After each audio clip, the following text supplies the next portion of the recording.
Mr. Silent Channel. Please don't skip the ads, at paki-like naman, share at subscribe mo na rin, salamat. Kabanata 2831 stand. Ang mukha ni Zhou Wangxian ay tumigas ng ilang segundo, at pagkatapos ay ikinaway niya ang kanyang kamay na natatawa, Panginoong Sword God, nagbibiro ka, paano natin makakasama ang unang demonyong haring si Satanas? Tinutulungan natin si Satanas at harapin sina Jeros at Iris. Laris. Ang alyansa ng aming angkan, bakit mo kailangan ng digmaan sa pagitan ng mga demonyong hari? Kung hindi ko ito nakita, ang dalawang Xuanming at Kaitian na kaharian ng Feng Wang ay papatayin ng hangin dahil sa paninibugho. Maaring hindi ko rin akalain. Napabuntong hininga si Ye Fan, sa paghusga mula sa kanilang pagganap, ang alyansa ng tao ay hindi nagkakaisa. Dahil maaari silang magselos upang patayin ang henyo ng angkan, kung gayon ang malalaking angkan mo ay maaaring hindi magkaisa. Diyos ng Espada. Ayaw mong dumura. Tumayo si Baihan sa oras na ito at galit na nagsabi, kahit na makapangyarihan ka, wala kang karapatang suron si Elder Zhou ng ganito. Oo, gusto nating lahat na hayaan ang mga tao dito na maiwasan ng mga tao na yeroka ng mga demonyo, paano magkakaroon ng mga walang kabuluhang pag-iisip. Ang puso ng isang kontrabida, ang tiyan ng isang ginoo. Agad namang lumabas ang ilang miyembro ng Special Mission at galit na pinuna. Bahagya silang sinulyapan ni Ye Fan. Bago isiniwalat ng iyong kasamang si Ye Shupei ang kanyang pagkakakilanlan, alam mo bang naniniwala na siya kay Ailaris? Si Baihan at ang iba ay hindi nakaimik at nakasimangot. Ang iniisip mo sa iyong sarili ay hindi nangangahulugan na ang iba sa inyo sa Human Alliance ay ganoon din ang iniisip. Likas na may ilang mga tao sa espesyal na misyon na nararamdaman na ang planong ito ay kung ano ang nakikita.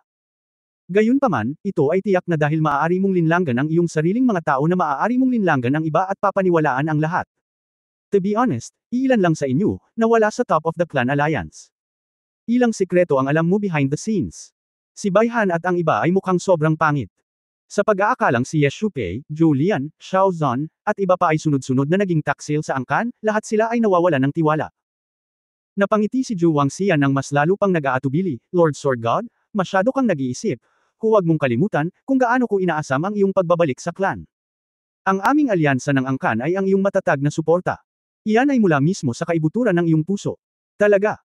Kinaikit ni Ye Fan ang kanyang mga mata at sinabing, kung gayon, tatanungin kita, sina Julian at Xiao Zhan ay kontrolado ng mga binhi ng selos, hindi mo ba talaga napansin?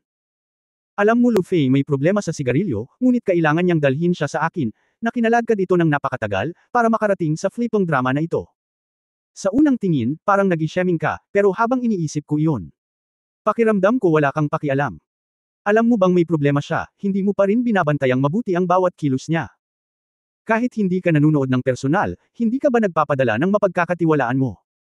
Sa iyong mga mata, kayang kumpletuhin ni Lu Feiyan ang serye ng operasyon na ito, siya ganyan ba talaga ito kalakas? Ang paulit-ulit na mga tanong ay naging dahilan upang maging mas malungkot ang mukha ni Zhou Wangxian. Hinawakan ni Ye Fan ang kanyang baba, naisip ko na ngayon lang ako ay masyadong pabaya, ako na mismo ang pumunta at manood ng teleportation array. Ngunit pag-iisip tungkol dito ng mabuti, dapat kang maging espesyal na sugo na nakakaalam ng kahalagahan ng teleportation array. Basta.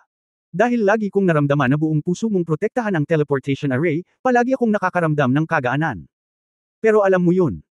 Tinitingnan ni Fennes ang teleportation array, at ang teleportation array ang iyong pinakamahalagang anteng-anteng.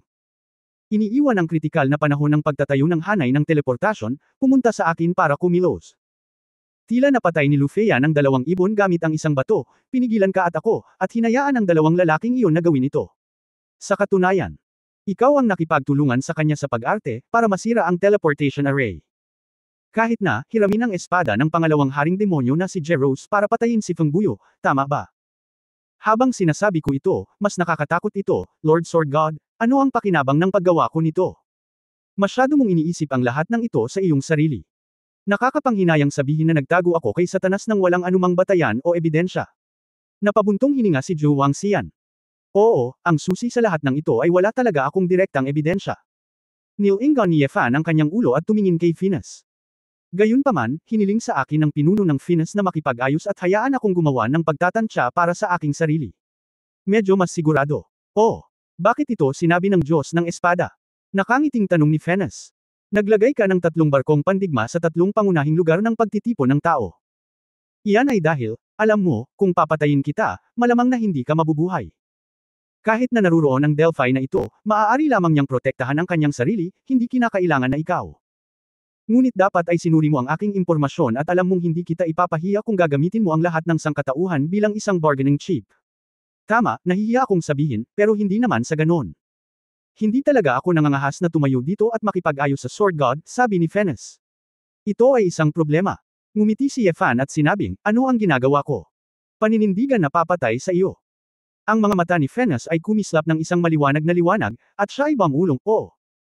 Wala tayong mga hinaing at walang awa yan, bakit ako pinatay ng Diyos ng espada? Hindi lihim na malapit ako sa Seventh Kingdom.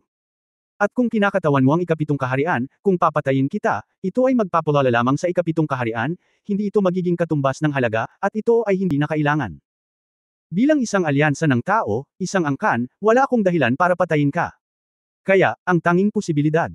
Hulaan mo, baka nakipagsanib puwersa ako kay Satanas, di ba? Tumalon ang talukap ng mata ni Finas, bakit mo nasabi yan? Kung kasama ko si Satanas, papatayin ko ang estratehikong antas ng pangalawa at ikatlong kaharian. Lalo na ang pagpatay sa isang matalinong general na tulad mo, normal lang yan. Bilang. Dahil bakit, makikipagsanib puwersa ako kay Satanas, hindi ito mahirap intindihin. Gusto ni Satanas na makalusot sa blockade ng iyong dalawang kaharian at direktang isama ang ilang medyo mahina na kaharian.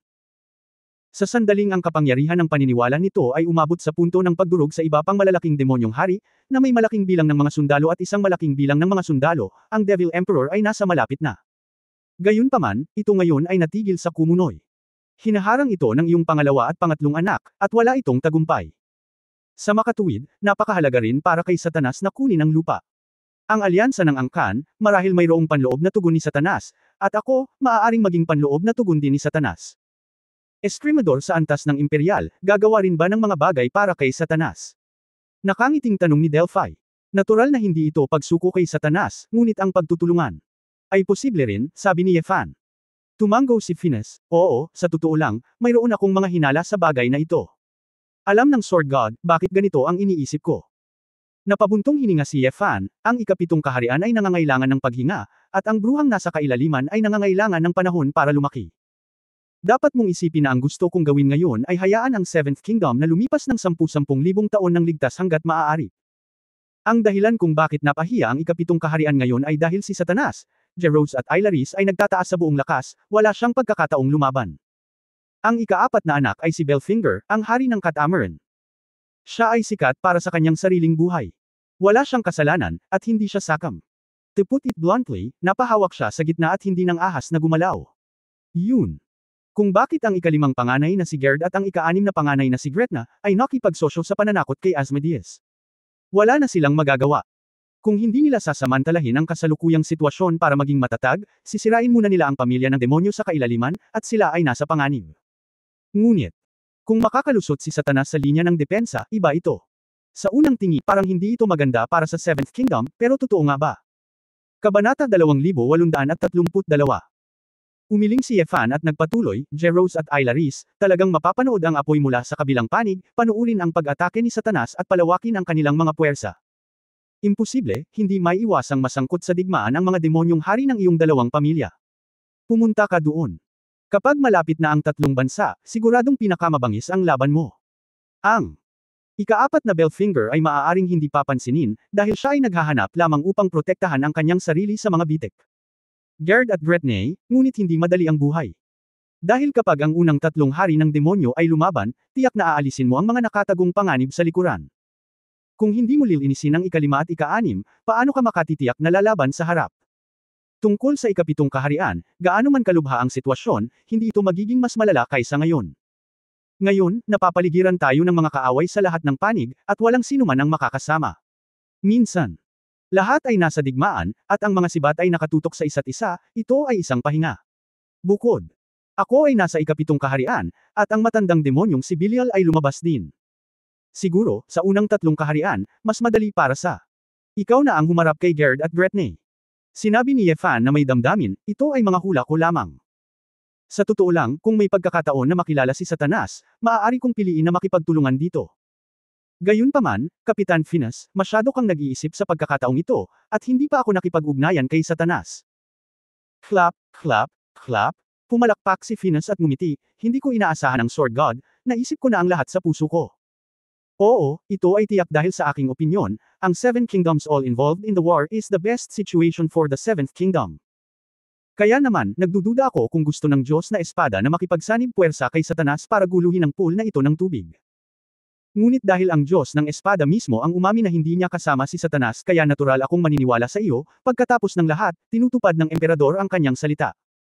Pagkatapos magsalita, lumingon si Finas kay Zhou Wangxian, isang pares ng mga mata ng lobo na kumikislap ng mahinang berdeng ilaw. Ngayon parang si Old Joe lang ang kainahinala, ang pinakamalaki. Wasakin ang teleportation formation. At pigilan ang mga reinforcements ng Human Alliance mula sa pagdating. Miss Delphi, kung tama ang hula ko, dapat magpadala si Satanas ng isang malaking hukbo upang subukang sakupin ang mundo, tama ba? Napatingin si Finas sa babaeng demonyo na umiinom ng tsaa sa tabi niya. Hihi. Tama, pero hinaranggan ito ng Demon Whale Army ko. Big Wolf Head, ang galing mo talaga mag-compute, pare-parehas ng sinabi mo. Kung haharapin ka balang araw, dapat mag-ingat ang babaeng ito. Punto. Napakurap si Delphi. Namutla ang mukha ni Zhou Wangxian, kalokohan ang lahat. Wala ka talagang ebidensya. Bakit, ang iyong dalawang kaharian, gusto mo bang makipagdigma sa ating alyansa ng tao? Nanghihinayang umiling si Finas at nagsabi, hindi mahalaga kung patayin mo o hindi. Kahit na ikaw ay talagang Satanas, mas kapaki-pakinabang na manatili ka sa angkan kaysa patayin ka. Ang mahalaga ay hindi mo maaaring katawanin ang alyansa ng tao, ang iyong angkan. Ang dami mong paksayon, alam mo sa puso mo. Ang tatlong ganap ay hindi isang puso, hindi banggitin ang 10 sa inyo. Ang 7 mga Diyos ng batas ng Alpha God Realm ay higit na nagsasarili. Kung ang Sword God ay hindi katuwang ni Satanas, kung gayon ito ay mula sa hukbo ni Satanas mula sa pananaw ng pagganap. Si Satanas ay kadalasang pumipili ng mga kasosyo mula sa iyong alyansa ng tao, at kahit na nag-recruit ng mga mananampalataya. Si Feng Buyo ay ang minamahal na inapo ni Feng Xiaotian. Kung siya ay papatayin ng mga tagasunod ni Jeros, hindi banggitin ang buong alyansa ng tao, at least Feng Xiaotian ay malamang na kumilos. Iyon ay isang magandang pagkakataon para maalis ang Feng Xiaotian. Ilan sa Qinglong ng iyong angkanang itinanim sa kanilang sariling mga kamay nang tumawid sila sa kalamidad. Malinaw ako. Sa katunayan, hindi mahirap unawain na ang isang bruha sa kailaliman ay isa ng malaking pag-aalala para kay Satanas. Kung may extra Emperor-level swordsman para protektahan ang Abyss Witch, mas magiging mahirap ito. Isang Emperor-level na swordsman ng Shenlong family. Ano ang concept? Hehe, lumingon si Finas at tumingin kay Ye Fan na may kalahating ngiti. Sumimangot si Ye Fan, talagang hindi katakataka ang Finas na ito, at may mga nakatagong salita sa kanyang mga salita. Bagamat ilan sa dapat sinasadya nilang i-provoke ang relasyon niya sa clan. Gayunpaman, ang ilan sa mga ito ay dapat na totoo. Kitang-kita ang panloob na pakikibaka ng angkan. Kaya lang hindi inasahan ni Ye Fan na magiging napakalakas na maging si Qinglong ay napatay ng salot. Siyempre, dapat may ibang the clan also have masters na napatay. Ang mapanganib ang mundo. Kumbaga kung pupunta ka talaga sa Clan Alliance, hindi ka dapat magtiwala kahit kanino. Ang iyong dalawang pangangailangan sa negosasyon ay naipaliwanag na. Sinabi ni Ye Fan, gusto kong itayo ang sa iyo sa Earth. Teleportation array, at pagkatapos ay upang kumpirmahin, hindi ako nakipagsanib puwersa kay Satanas. Eksakto, kung may anumang mga ideya ang Sword God, maaari mong sabihin ang mga ito. Ngumiti si Finas, halimbawa, kung gusto mong makinabang ang mga tao sa mundong ito, ang mga taong naninirahan sa paglilipat maghintay sandali, ang ating ikatlong kaharian ay maaaring masiyahan hanggat maaari. Kailan? Narinig ito ng matataas na opisyal ng Earth Alliance, lahat sila ay nagpakita ng kanilang pag-asa. Kung mayroon silang suporta ng Sword God, hindi sila matatakot na pamunuan ng mga demonyo. Ang mga salitang ngayon lang, mayroon na sila muli, napagtanto ko na ang bigat ni Ye Fan sa eroplano ng Taishi. Kahit si Satanas ay dapat matakot sa 3 puntos, bigyang pansin ito. Ang mga bagay na ito, hayaan ang mga tao sa mundong ito na makipag-usap sa iyo, wala akong pakialam. Hindi nagpakita ng awa si Ye Fan. Ilang salita lamang, ngunit hayaan ang lahat ng tao sa mundo na mahulog sa ilalim sa isang iglap. Mr. Ye. O hindi, Lord Sword God. Ikaw. Wala ka talagang pakialam sa amin. Sigaw ni Lane. Galit na sinabi ni Ye Fan, 3 taong gulang kayo. Kailangan mo akong puntahan kapag nakikipag-usap ka sa iyong mga nakatataas. Sabi ni Nis, napakasimple ng kahilingan ko, gumawa ka ng bagong teleportation array, ipadala ako sa alyansa ng clan, at kapag ipinadala ko ito doon, maaaring sirain ang teleportation array. Ano? Akala ni Finas mali ang narinig niya. Naghinala din si Delphi. Sword God, seryoso ka ba? Oo, ang matandang lalaki ko ay nasa alyansa ng angkan. May hahanapin ako. Siya nga pala, dadalhin ko ang nanay ko doon para pagsamasamahin silang muli, casual na sabi ni Ye Fan. Ay. Kailan ko sinabing pupunta ako? Bata ka. Namula si Nihuyo. Nay, kahit hindi ka pumunta, pupunta ako. Binigyan ni Yefan ng isang kindat si Nihuyo. Naunawaan ni Nihuyo, at pagkatapos ay nagpanggap siyang mayabang at sinabi, okay, pumunta sa walang pusong lalaki at pakitaan siya ng kulay. Kung ipipilit ng Sword God na itayo ito, magagawa ito, ngunit sa kasamaang palad, hindi natin magagawa. Bumuo ng teleportation array sa alyansa ng clan. Dahil sa mga pangunahing materyales at teknolohiya, ang ating mga pangunahing kaharian at alyansa ng tao ay hindi nagkakaisa, umiling si Venus. Napatingin si Yefan kay Zhou Wangxian sa tabi niya, totoo ba? Si Zhou Wangxian ay wala sa mood na sumagot sa sandaling ito, at galit na bamantong hininga, napakatalino ni Lord Sword God, bakit kailangan mong magtanong? Ako. Sword God? Ako? Venus? Ay tiyak na gagamit ng ilang maliliit na trick, ngunit ang panlilinlang at diskarte ay dalawang magkaibang bagay, nakangiting sabi ni Venus. Ayos lang, may hiling pa ako. Itinuro ni Yefan si Delphi sa likod niya, napaka-interesado ako sa iyong mga batas, lumaban ka sa akin, at hahayaan kitang bumuo kung masaya ka. Teleportation Array. Kabanata 2833 minsan at para sa lahat. Bakit? Mariing tumutol si Delphi, abala pa rin ang mga tao sa pagbabalik para mag-aalaga ng balat at maligo ng mainit. Sword God, this is not need, you are fighting with Miss Delphi, there will be no what is the result. Ay, hindi mo siya mapipilit na makipag-away sa'yo. Ang iyong taibak ay magiging mas malakas sa mukha, at ang kanyang mga batas ay likas na malakas sa liksi. Kung hindi, hindi siya ipapadala ng Demon Lord Jeros dito. Nakakunot din ang kilay ni Venus. Kung hindi ka sumasang-ayon, huwag mo nang isipin ang pagbuo ng teleportation array sa Earth. Huwag mong isipin na basta-basta lang akong nagsasalita. Alam ko ang gusto mong sabihin, 3 barkong pandigma ang maaaring sirain ang mga tao sa Earth anumang oras. Ngunit huwag kalimutan, maaaring pumunta si Delphi, ikaw. Hindi ako makakatakas. Bukod dito, maaari kong ganap na sirain ang mga espiritual na ugat ng lupa. Sa oras na iyon, walang gustong bumuo ng teleportation array. Ang iyong blockade chain ay magkakaroon ng mga butas sa oras na iyon. Ngayon mo lang inamin na si Satanas ang pumasok, ang labanan sa pagitan ng 3 kaharian mo ang inaasahan kong makita. Ngumisi si Yefan at sinabing, sa kabilang banda, kung hahayaan mo si Delphi na makipaglaban sa akin, magagawa mo ito minsan at para sa lahat, hindi ba ito magliligtas sa iyo ng labis na pag-aalala? Makipag-away ka lang sa akin at mawala ang buhay ng buong mundo. Hindi makapaniwalang tumingin si Delphi.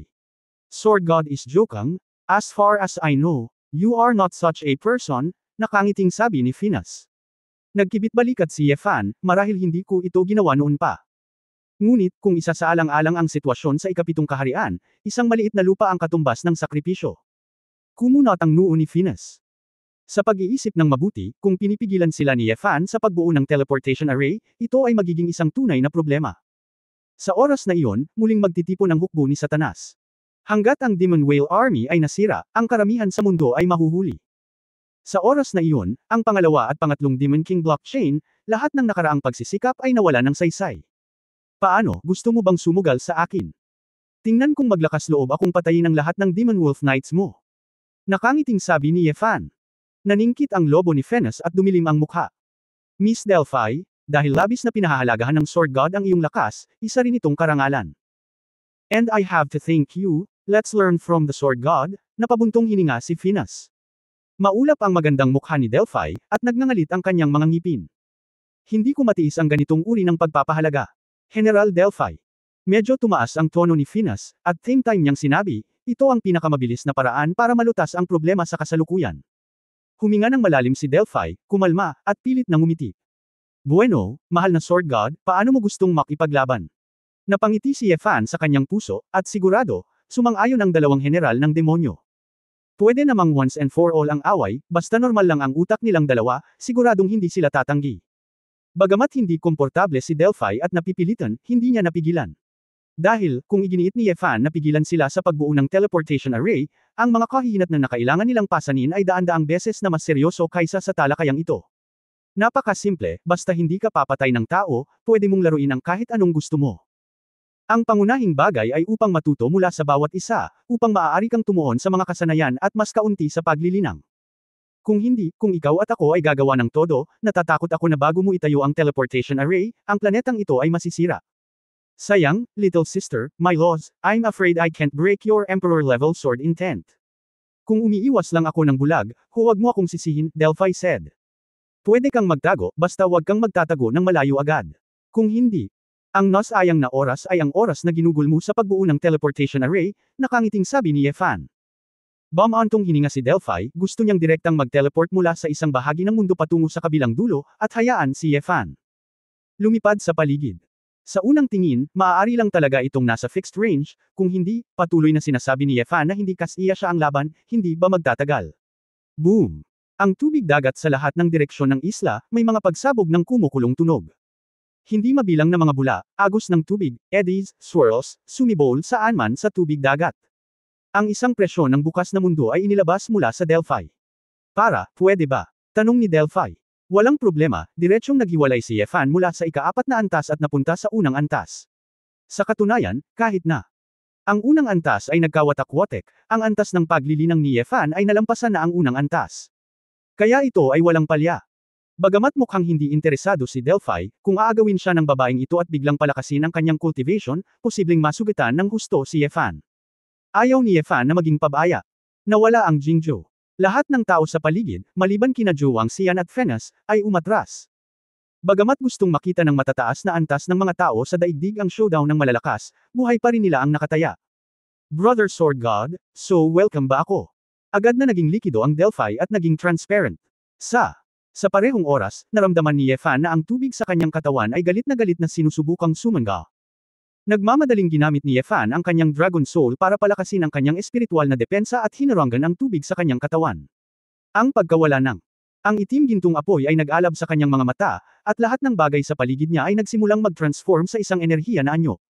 Ang katawan ni Delphi ay halos kapareho ng tubig sa dagat. Hindi ito tungkol sa komposisyon ng enerhiya, ngunit isang anyo ng operasyon. Ang kanyang mga batas ay tila direktang pinag-iisa ang katawan at ang dagat sa isang kategorya. Dawn Break.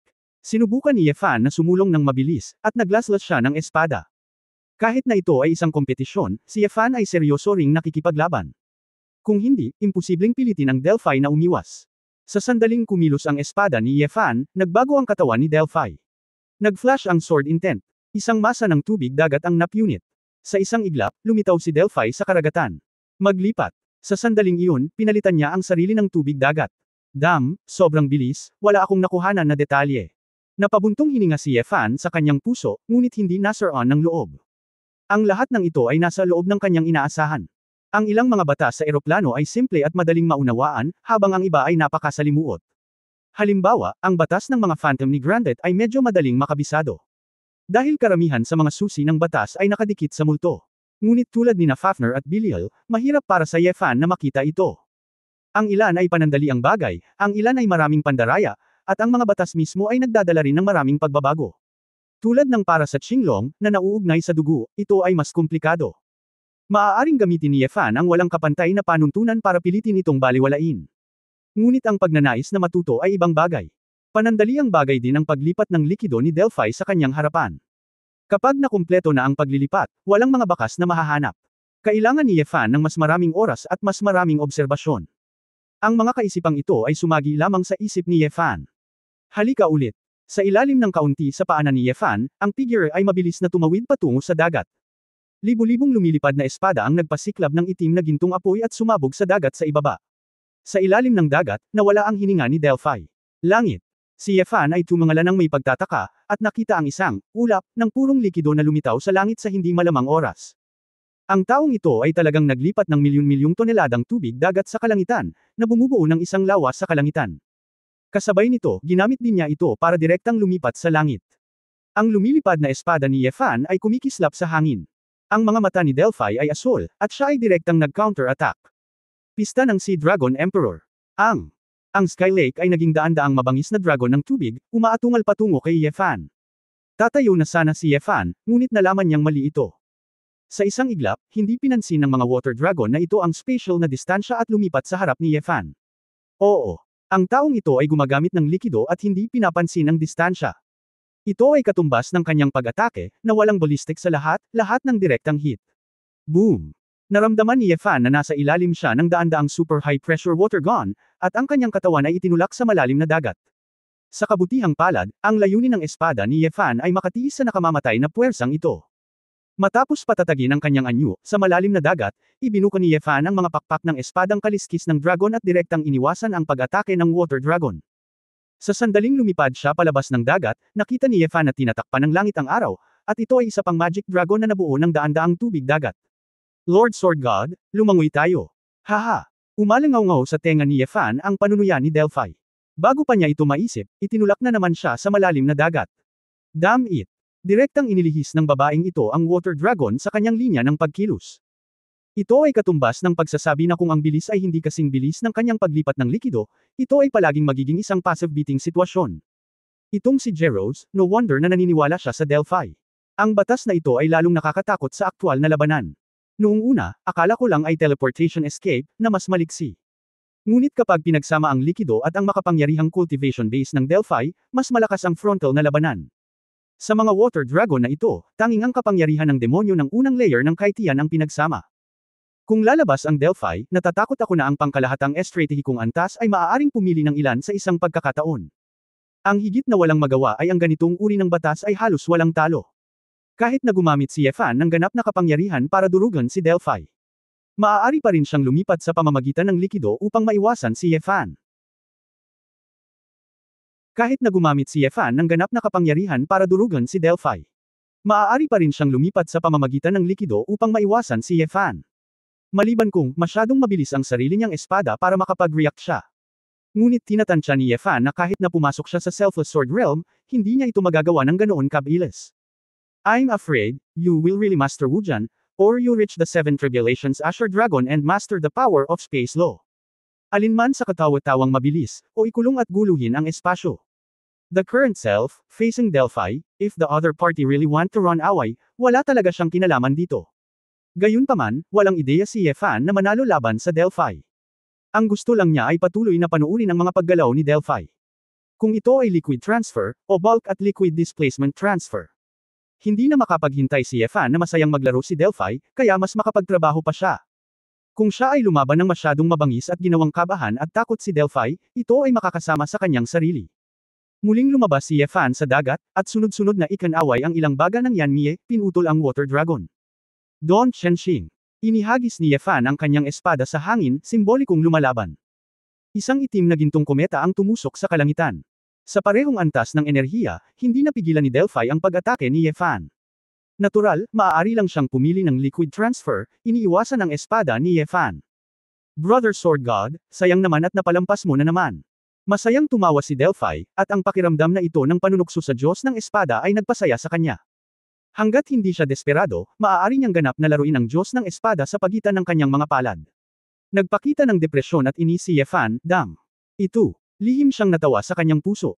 Di nagtagal, bumitaw si Delphi ng higit pa, at nagsimulang gumamit ng tuloy-tuloy na paglilipat ng likido, na umiikot sa Yefan. Tumilapon si Yefan, lahat sa ere, na nagpapasaya kay Delphi. Sa baybayin, medyo naghinala si Venus nang makita niya ang eksenang ito. Umiling si Zhou Wangxian at bamantong hininga, pakiramdam na ito ay isang pag-aaksaya ng oras. Lumipas ang oras sa bawat minuto. Before I knew it, umaga na pala hanggang hapon. Hindi alam ni Yefan na napanood niya ang libu-libong paglilipat ng likido. Kahit na ang cultivation base ng dalawang tao, sa katunayan, ito ay hindi isang problema upang labanan para sa ilang taon. Gayunpaman, pagkatapos ng mahabang panahon ng pag-aaral, natural itong makakaramdam ng pagkabagot. Nagsimula ang dalawa sa itaas at malalim sa karagatan. Sa kalagitnaan, pagod na pagod si Delphi dito, kaya pa-impol niyang inilipat ang tubig dagat sa kalawakan. Nasuspine sa tubig ng dagat sa kalawakan, nakipaglaban si Yefan sa kanya ng daan-daang round. Noon lamang napagtanto ni Yefan na kung gugustuhin ni Delphi, maaari pa niyang hayaan ang lahat ng likido mula sa lupa na direktang mapunta sa outer space. Sa ganitong paraan, hindi na kailangang pumatay ng mga tao, at ang mga tao ay mawawala na. Siyempre, ang pundasyon ng lahat ng ito ay ang Delphi ay may sapat na malakas na paglilinang. Lord Sword God, hindi ka pa ba sapat na nilalaro mo? Agad na nawala ang figure ni Delphi at pumasok sa kailaliman ng karagatan. Ang kanyang boses ay patuloy na nagmumula sa lahat ng panig ng karagatan, at kitang-kita na ang figure ay patuloy na nagbabago ng direksyon. Hindi ako nakikipagkasundo nang hindi ka nahuhuli, sabi ni Yefan. Kung mahuli mo ako, bakit ako ipapadala ng kataas-taasang Jeros dito? Napabuntong hininga si Delphi. Wala ba talagang limitasyon sa paglipat mo? Wala ka talagang mga kinakailangan para sa mga likido at mga lugar kung saan mayroong mga likido? Tanong ni Yefan sa gilid. Matapos tingnan ito ng napakatagal, naisip na ni Yefan ang ilang pangkalahatang tuntunin ng operasyon. Gayunpaman, hindi nang ahas si Yefan na subukan sa harap ni Delphi. Sa sandaling sinubukan niyang abutin ang batas ng kalaban, tiyak na makikita ni Delphi ang kanyang layunin. Sa makatuwid, si Yefan ay nagkaroon lamang ng isang pagkakataon upang matuto, at kailangan niyang nakawin ang guro hanggat maaari bago ito napansin ni Delphi. Sabi na walang requirement, basta liquid. Ngunit hindi ka pa nakakapunta sa Earth, paano mo matutukoy ang lokasyon? Hindi pa ako nakapunta dito, ngunit hindi ibig sabihin na hindi ko naiintindihan ang likido dito.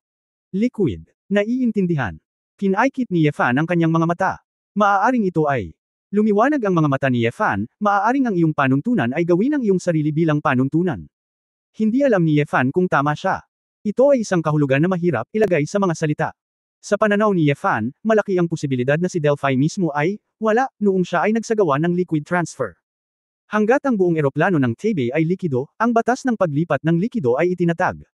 Delphi only needs to transform herself into a law, then it doesn't matter where she is. Ito ay tulad ng isang mathematical formula, ang formula ay nalalapat sa lahat ng dako. Hindi mahalaga kung ano ang tiyak na numero, punan lamang ito. Siyempre, ito ay isang magaspang na ideya lamang.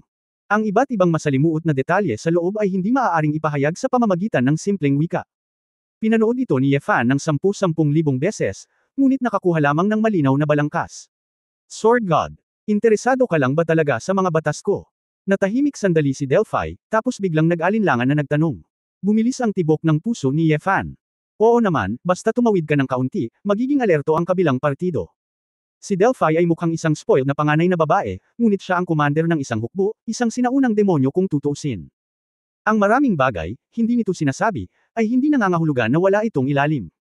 Ano? Kung hindi ano? Hindi nagbago ang mukha ni Yefan. Interesado lang, kailangan mag-isip ng mabuti. Naghinala si Delphi. Tuwang-tuwa si Yefan, sasabihin ni Delphi, mukhang medyo malapit na ang hula niya. Ang sarili ay nagiging batas. Ang ideyang ito, hindi niya kailanman naisip. Ito ay sinabi na master ang mga patakaran at gamitin ang mga patakaran. Ngunit, kung ikaw ang batas, hindi ba ito magiging mas masinsinan? Walang espada, walang espada. Mukhang ito rin ang parehong bagay. Sa katunayan, sa sarili niyang walang pag-iimbot na sword state, tinalikuran na niya ang konsepto ng I. Maaaring hindi talaga kayang baliwalain ng batas ng Delphi ang distansya sa simula. It's just that she has transferred the liquid to the highest level. Sa makatuwid, maaari niyang ganap na magkatawang-tao ang batas at lumipat sa likido ng buong eroplano. Miss Delphi, ang tagal na, hindi ka makakahanap ng dahilan para magpahinga, di ba? Mukhang hindi nasisiyahan si Yefan, kung gagawin mo akong walang kabuluhan, maaantala nito ang pagtatayo ng iyong teleportation array. Dapat may limitasyon. Posible bang magpatuloy sa pakikipaglaban? 3 araw. Ayon sa tindi ngayon lang, pagkatapos ng 3 araw na pakikipaglaban, hinding-hindi na ako maliligaw. Siyempre, kung sinasadya mong maglabas ng tubig, hayaan mo akong samalo. Tapos hindi ko rin makikilala. Nakakagulo talaga. Hindi ko inaasahan na ang Escrimador ay isang clingy spirit. Mas gusto ko ang kumikapit na mga dilag, kung ikaw si Fennes, hinding-hindi ako kakapit sa iyo, nakangiting sabi ni Yefan. Ito, ang sarap, Hajijek. Agad na naging masaya muli si Delphi, para sa kapakanan ng kapatid na si Sword God, sasamahan kita sa pakikipaglaban sa loob ng 3 araw, kapatid na babae. Sabi ni Yefan sa kanyang puso. Ang isang mapait na ngiti, alam na ang babaeng Diablo na ito ay gustong makinig sa ganitong uri ng bagay, hindi ito magiging napakahirap. Kabanata 2835. Sa kalangitan sa itaas ng walang katapusang purgatorio, mayroong patuloy na mga bagyo, kidlat at kulog. Ang mga tao sa buong mundo, kabilang ang mga monghe, ay nanginginig at hindi nang ahas na lumabas. Sa wakas ay napagtanto nila kung ano ang tunay na labanan ng mga Diyos. Bagamat sinadyang pinigilan nina Yefan at Delphi, ang dagat na malapit sa walang katapusang purgatorio ay puno pa rin ng tsunami at lindol. Sa kabutihang palad, sa kasalukuyang sibilisasyon ng tao, hindi isang malaking problema ang pagharap sa mga sakuna ng mga antas na ito. Pagkalipas ng 2 araw, Donghua City. Natarante si Feng Buyo at bumalik sa matataas na apartment kung saan sila nakatira ni Lu Feiyan. Ayaw na niyang bumalik sa malungkot na lugar na ito. Gayunpaman, napahiya pa rin si Feng Buyo nang malaman niyang nawala si Lu Feiyan sa espesyal na sugo. Ang kanyang mga sugat ay hindi pa naghihilom, at ang kanyang mukha ay mapatla. Mahinang nakasandaw sa sofa, si Feng Buyo ay nakatitig sa kisame, natulala.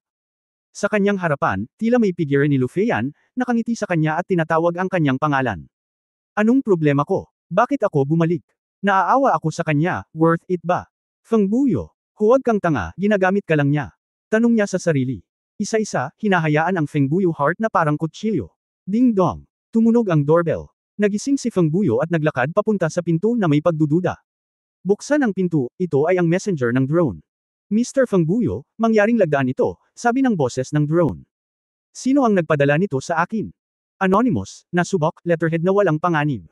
Kinuha ni Fangbuyo ang sulat at bumalik sa bahay. Ang mga letterhead ng papel ay bihira, maliban kung may partikular na mahalaga at makabuluhan, gagamitin ito ng mga tao. Inilabas ni Fangbuyo ang sulat na papel, at nang makita niya ang sulat kamay sa loob, agad siyang natigilan. Kuya Buyo, hiniling ko sa post office na ipagpaliban ang paghahatid ng liham na ito. Kapag natanggap mo ang sulat, ibig sabihin wala na ako. Sa totoo lang, ayaw kong matanggap mo ang liham na ito. Hindi ka na dapat bumalik doon, hindi ako karapat-dapat sa iyong nostalgia, lalo pa ang pagpapalungkot sa iyo. Ngunit kung matatanggap mo ang liham na ito, talagang masaya ako. I'm sorry, sinamantala kita. I know how much I'm sorry, it's useless pero, para. Sa huling pagkakataon, maniwala ka sa akin. Isa lang, hindi ako nagsinungaling sa'yo. Mahal kita, mahal ko talaga. Gayunpaman, ang isang babaeng tulad ko ay hindi karapat-dapat na mahalin. Unconsciously, ay masyadong maraming bagay ang naging mali at hindi ko na kayang lumingon. Pakiramdam ko ay nakatali ako sa isang lantsa patungo sa impyerno, kahit anong pilit ko, patungo ako sa pagkawasak. Sa kabutihang palad, ang mag-asawang kasama mo noong nakaraang buwan, talagang masaya ako. Kuya Wuyo, dapat masaya ka. Wala kang ginawang mali, ang kasalanan lang siguro ay nakilala mo ako. Sana makahanap ka ng taong tapat sa iyo at hindi magsisinungaling sa iyo, isang mabuting babae na karapat-dapat sa iyong pagmamahal. Kung ikaw, nakilala mo ang isang masamang babae tulad ko, mas magiging maingat ka kapag naisip mo ito. Hehe, baka ito lang ang maitutulong ko sa iyo. Okay. Umalis na tayo, huwag ka nang babalik, hindi ka bagay dito. Kung may kabilang buhay, sana hindi na tayo magkita. Kayamanan. Smoke, nagkaroon ng katahimikan sa loob. Silid. Pumapalakpak. Lumuhad si Fangbuyo sa lupa, nangingilid ang mga luha sa kanyang mga mata. Niyakap niya ng mahigpit ang sulat at pumulupot sa malamig na sahig, "You're hindi ikaw, ito ang mundo. Isa ka lang mahinang babae, bakit hindi ka nila pinakawalan? Yung mga gumamit sa iyo at nanakit sa iyo, damn it." Sa mahabang panahon, pinunasan ni Fangbuyo ang kanyang mga luha at tumayo. Siya. Tahimik na iniligpit ang mga kagamitan, lumingon si Fangbuyo, at tumingin sa bintanang mula sahig hanggang kisame, kung saan ang mga madilim na ulap ay lumiligid sa kalangitan. Nagkaroon ng hindi pa nagagawang katatagan. Kasabay nito, nakaon, ang kabilang panig, ng langit, sa mataas na langit malapit sa walang katapusang purgatorio. Dalawang silhouette, isang itim at isang asul, ang kumikislap ng daan-daang beses sa isang iglap. Si Zhou Wangxian at Fennes ay nakatayo sa dalampasigan, binibigyang pansin ang labanang ito. Maliban sa kanilang dalawa, walang makaka-appreciate ng ganito kalapit. Ngayon ang kabuuang sitwasyon ay naitakda na, isang tao at isang demonyo, at walang kahulugan ng tit for tat. Pareho. Sa madiskarteng antas, maaari mong panuurin ang gayong pinakamataas na antas ng laro. Ang antas ng mga madiskarteng kasanayan ay natural na hindi maliligtas. General Fennes, ilusyon ko ba ito? Sinabi ni Zhou Wangxian na may pagdududa. Bakit sa tingin mo ay parang mas mabilis ang Sword God? Siguro, nasanay lang ako, para masimulan ko ng maaga ang paglipat, pinaikit ni Fennes ang kanyang mga mata. Habit. Walang bakas ng liquid transfer na ito.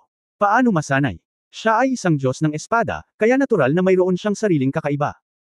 Hindi nakaimik si Zhou Wangxian at kinailangan niyang ngumiti ng mapait, hindi naman iyon masyadong mapangahas, marahil ay matagal na nating pinapanood ito at nag-iilusyon. Si Delphi, na laging lumalaban, ay hindi napansin ang malaking pagkakaiba. Pagkatapos ng ultra-high frequency impact, mahina ang layunin ng espadang proteksyon sa katawan ni Yefan. Ang tubig sa katawan, kabilang ang dugo, ay agad na nagsimulang maubad. Mabilis na pinalakas ni Yefan ang kanyang lakas sa pag-iisip para harangan ang mapanganib na estadong ito. Gayunpaman, ang isang bahagi ng kakanyahan at dugo ay nakuha. Ang boring. Sa wakas ay hindi na nakayanan ni Delphi at nagreklamo. Brother Sword God, halos 3 araw na ang nakalipas, at walang paraan para sabihin ang resulta ng laban na ito.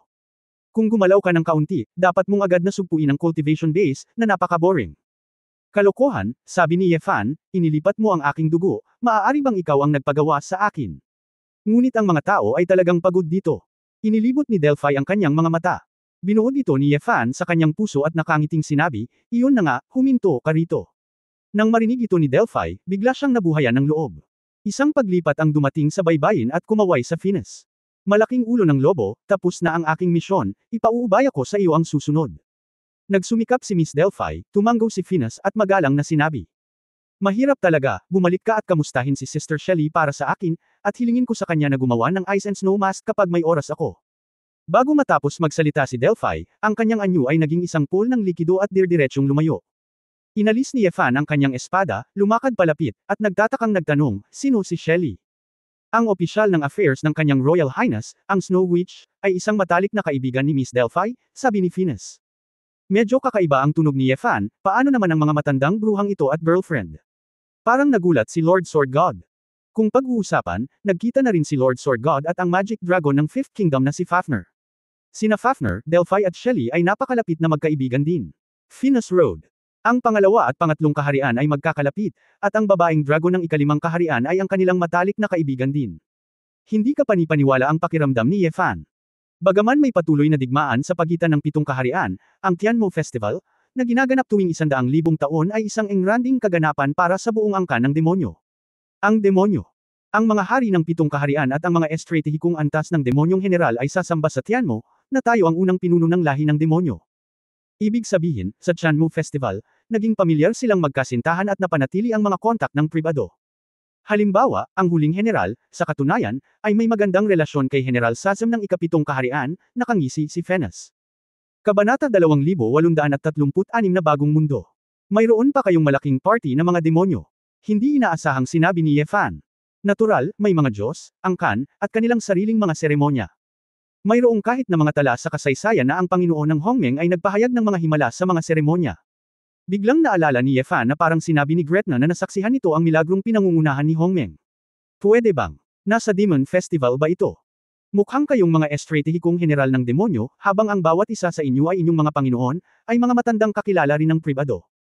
Ang digmaan sa pagitan ng mga hari ng demonyo ay syempre upang makipagkumpetensya para sa trono ng emperador ng demonyo, ngunit ito rin ay pagsasanay para sa aming pamilya ng demonyo. Sa pamamagitan lamang ng ang pagpapanatili ng kapangyarihang panlaban ng pamilya ng demonyo ay maaari ba tayong magkaroon ng katayuan ng eroplanong Taishi at hindi matakot sa mga Diyos? Kung tayo ay lalaban sa mga Diyos, ang ating pitong kaharian ay magiging kakampi. Ito ay talagang totoo para sa inyong mga tao.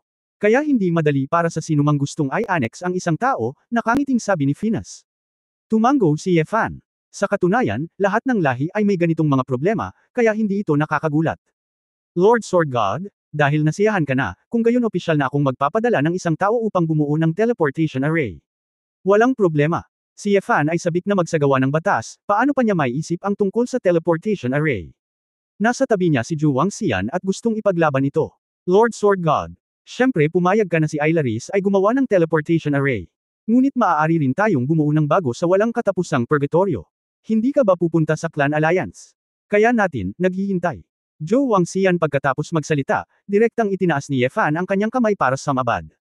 Kung maglakas loob kang guluhin ang bahay ko, papatayin ko ang sinuman. Gusto ninyong bumuo ng isa pang teleportation array, at maaari ninyo itong talakayin sa Phineas. Pagkatapos magsalita, iniwan ni Yefan ang nahihiyang Zhou Wangxian at umuwi. Kahit na ang mundo ay pinamumunuan ng mga demonyo, walang malaking pagkakaiba, ngunit si Yefan Fan ay palaging hindi mapalagay. Upang maging ligtas, nagpasya si Yefan na hayaan ang kanyang ina at dalawang babae na pumunta sa Hongwang saglit sa pamamagitan ng space jumping device. Pagkatapos ni Nie, nalaman ni Wuyo at ng iba pa ang sitwasyon, naunawaan nila ang desisyon ni Yefan. Wuyo. Matagal na ring gustong pumunta sa Hongwang, at sinamantala lang ang pagkakataong ito para direktang pumunta. Nagpaliwanag din sina Yefan at Feng Yaoying at Shu Lingshan. Pagkatapos ng malaking ekspedisyon, manatili sa imperial na lungsod ng malaking ekspedisyon, o pumunta. Xuanyuan City, ikaw ang bahala. Kung gusto ni nanay na makita ang mga magulang doon, hindi na mahalaga kung ano ang sasabihin. Nag-aalala si Feng Yaoying, ito ay hindi maganda, ang mga magulang doon ay hindi malulungkot. Actually, feeling ko may naintindihan na silang dalawa. Ngumiti si Yefan, ito ay isang bagay lamang ng kapalaran, imposibleng itago ito magpakailanman. Kung napakaraming bagay ang nangyari, wala silang dapat baliwalain. Pagkatapos manirahan sa ilang babaeng dependent, mabilis na pumasok si Yefan sa Sword God Ring sa kanyang banal na kahulugan. Para sa nakaraan 3 araw, patuloy niyang pinagmamasdan at inaalala. Pamilyar na si Yefan sa operation mode ng liquid transfer law. Gayunpaman, hindi siya si Dale. Faye, ang kanyang pag-unawa sa mga likido ay mas mababa kaysa sa mga aquatic na demonyo mula sa mga sinaunang demonyong balyena. Sa makatuwid, si Yefan ay dapat gumawa ng sarili niyang batas sa paglipat. Ang enerhiya na higit niyang naiintindihan ay natural na ang layunin ng espada, o sa madaling salita, ang espada.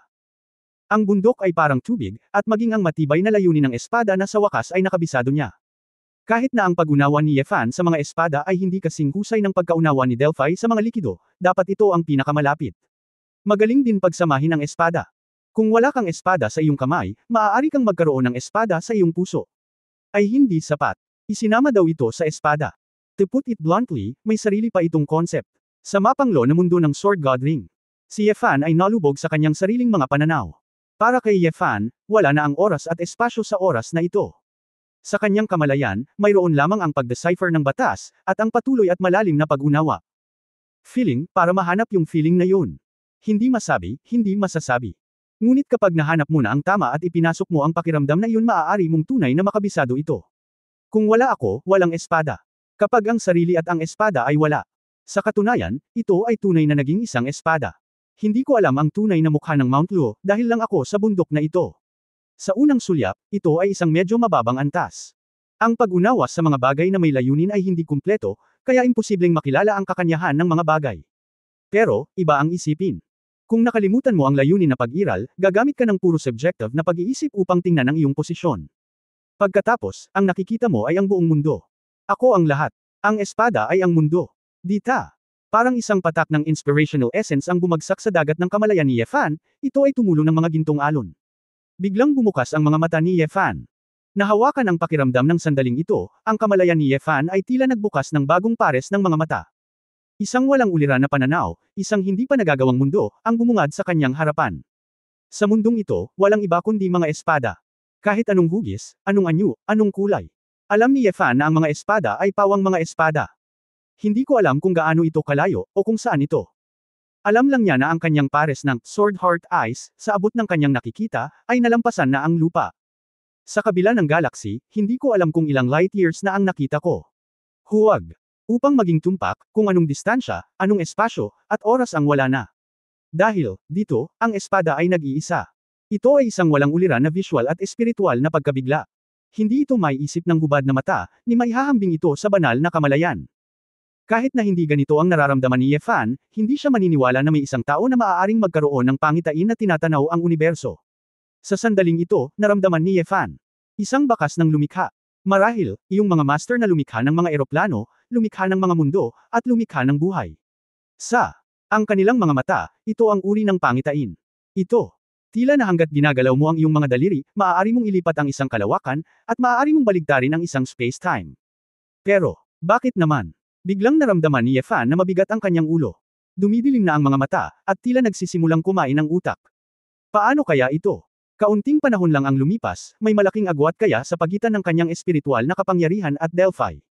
Oh, hindi eksaktong pareho ang nakita ni Delphi at ang nakita niya. Batok na tanga.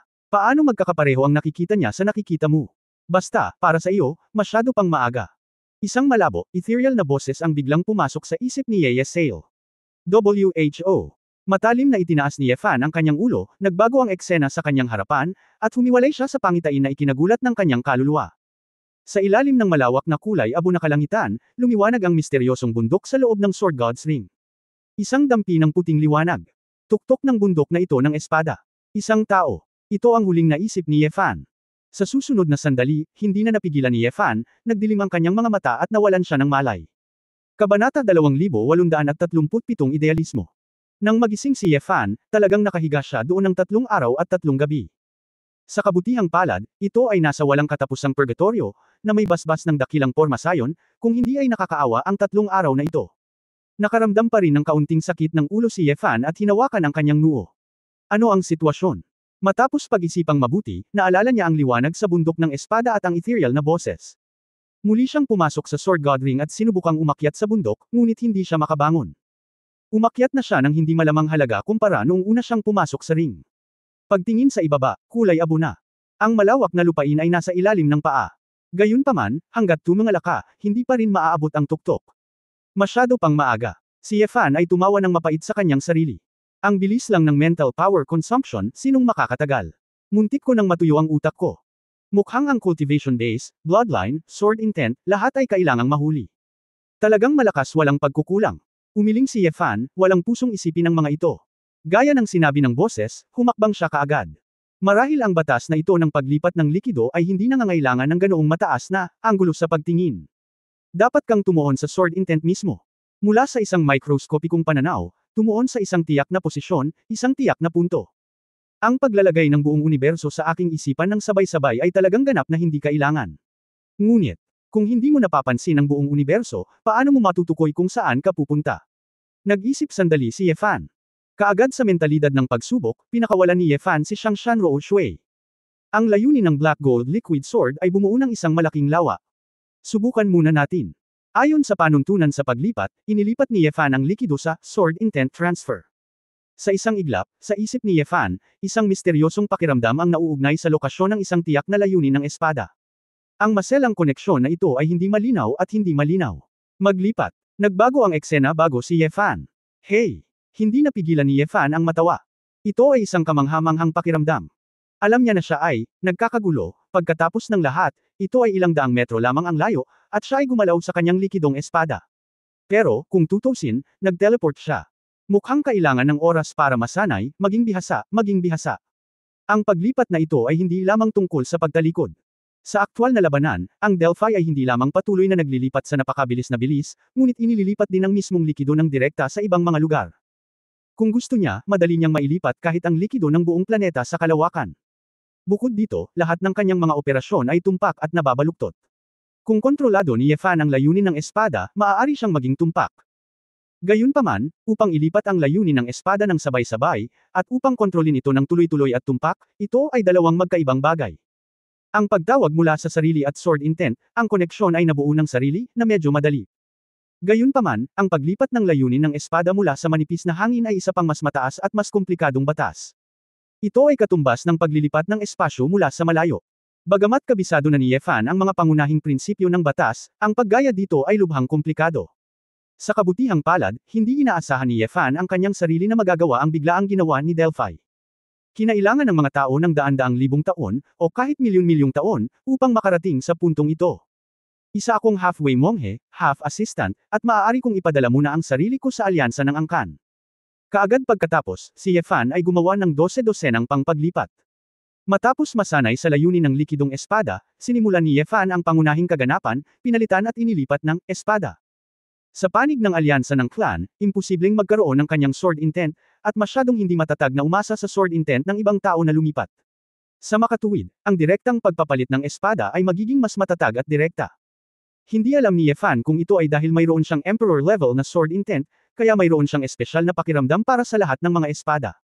Para bang mga kapatid niya ang mga espadang ito, nakikinig sa kanya. Noong una niyang napagtanto ang wuswang sword intent, ipinatawag ni Yefan ang lahat ng mga espadang nakabaon ng malalim sa lupa. Naaalala pa rin ni Yefan ang eksena ng pagsuko ni Wan Jian. Posibleng, ito ay may malaking kinalaman sa kanyang kakayahang maglipat ng layunin ng espada. Ordinaryong layunin ng espada, natatakot ako na hindi ito magiging madali. Ang langit ay puno ng hamog na nagyelo. Direktang bumaril si Yefan ng libu-libong lumilipad na espada.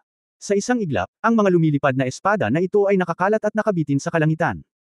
Parang mga bituin sa langit, nagniningning. Agad na ikinabit ni Yefan ang kanyang sarili sa mga lumilipad na espadang ito. Sa pamamagitan ng batas, si Yefan ay tila naging isa sa mga lumilipad na espada. Ipikit mo ang iyong mga mata, hindi mo kailangang maramdaman ito. Ang mga posisyon ng lumilipad na mga espada na ito ay lumitaw sa kanyang kamalayan na parang isang malinaw na network. Iyan ang pakiramdam. Nakatutok sa espada. Sa pagkakataong ito, sa wakas ay hindi na nakoma si Yefan. Kumbinsido na siya na sa unang pagkakataon ay gumamit siya ng sobrang lakas. At maaaring mayroong isang napakalalim na pagpasok ng pagmumuni-muni. May nakita ako na hindi man lang niya maisip. Sa totoo lang, gusto na niyang pumasok muli sa malacrater na pananaw na iyon, at mahirap para sa kanya na pumasok. Sa pag-iisip nito, medyo nakahinga si Yefan. Sa ganoong paraan, hindi mo kailangang mag-alala tungkol sa isang biglaang pagkawala ng malay. Kung hindi, kailangan mong mag-alala tungkol sa bawat paglipat. Sa kaso ng pagkawala ng malay sa panahon ng labanan, maaaring kinuha niya ang kanyang sariling buhay dito. Maglipat. Maglipat. Matapos matagumpay na makipagpalitan ng posisyon kay Fei Jian ng 2 beses na sunod-sunod, nakahinga ng maluwag si Yefan. Matapos magpatuloy sa pagsasanay ng daan-daang beses, si Yefan ay gumalaw kaagad sa ere. Kailangang maging mas maingat si Yefan.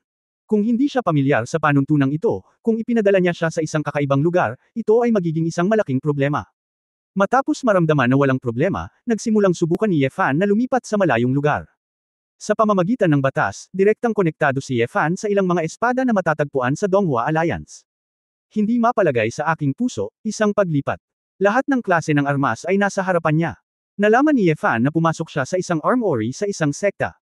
Sinubukan muli ni Yefan, malamang na tina-target ang West Federation. Pagkatapos makahanap ng ilang mga espada, palitan muli ang mga ito. Sa isang iglap, lumitaw si Yefan sa isang conference room. Ang isang knight in knight armor na tila isang knight sa militar ay tumingin kay Yefan ng may pagtataka. Sa takot, hinawakan ng kabalyero ang kanyang baywang. Ang espada ko. Siya'y sumigaw, at nakitang wala na ang espada. Napangiti si Yefan na nahihiya, at ipinagpalit ang mga espada. Pagkatapos ng matagumpay na paglilibot sa mundo ng higit sa 100 beses, at kahit na hindi sinasadyang makagambala sa mabubuting gawa ng ilang mag-asawa, ang puso ni Yefan ay napanatag. Nalaman niya na ang distansya ay talagang hindi isang issue. Ang ganitong uri ng panuntunan ay pagkatapos mong magkaroon ng isang tiyak na konsepto ng isang partikular na lugar sa iyong isip, maaari mong baliwalain ang espasyo at distansya at direktang palitan ito. To put it bluntly, medyo fantasy ito. Parang panaginip lang, natupad ang pangarap. Kung dati, siguradong hindi maniniwala si Yefan, parang idealismo. Mag-isip tungkol sa paglilipat ng espasyo. Paano ito posible? Taliwas sa common sense ng physics. Ipaalam sa mga nag-aaral ng space, gravitational field, at quantum mechanics na magkakaroon ng pagbagsak. Gayunpaman, dahil nakita ni Yefan ang pananaw ng lumikha, maaari na niyang tanggapin ang ganitong uri ng mahika. Ang lahat ng nabubuhay na nilalang, sa katunayan, ay napakamangmang pa rin. Kung hindi mo maabot ang kaharian na iyon, hindi mo makikita ang katotohanan ng mundo. Kinuha ni Yefan ang kanyang mobile phone at sinubukang tawagan si Su Qingzhou. Ang kabanata 2838 ay hindi ang katapusan. Hindi rin malinaw kung naikonekta ni Chu Yunyao ang signal sa lupa. Sinubukan ko ito, at talagang gumana ito. Tila nagsumikap si Chu Yunyao. Asawa, Miss, na-miss mo ba ako? Natahimik si Su Qingzhou saglit, pagkatapos ay nagsabi, ano ang silbi ng pag-iisip? Kung mismo ako, babalik din ako at makikita-kita. Miss you. Kalimutan mo na, harapin muna natin si Tai Kang. Pagbalik mo dito, kailangan mong humingi ng tulong kay Uncle Ye Kyun. Masyadong magulo. Hindi, nasaan ka? Tanong ni Yefan. Nasa Kabong Kawayan ang tinitirhan namin. Nakatulog lang si Tuan Chuan, at magbubungkal na ako. Maaari kang kumuha ng espada at ilagay ito saan man sa bahay.